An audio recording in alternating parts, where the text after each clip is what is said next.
Morning mga kapogi, shoutout nga pala sa lahat ng tatay na kakilala ko. Happy Father's Day sa inyong lahat, mga kasama ko sa trabaho, pamilya, hanap buhay.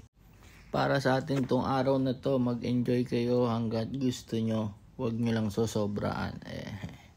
Shoutout din sa lahat ng mga nagpapakatatay at magiging tatay pa lang. Thank you nga pala sa asawa ko kasi kung hindi dahil sa'yo, hindi ako magiging tatay.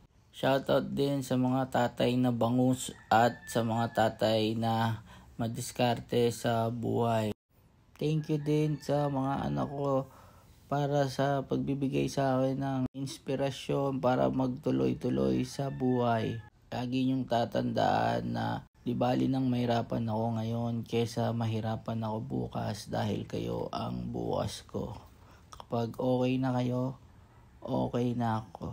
I-enjoy nyo lang palagi ang buhay. Salamat!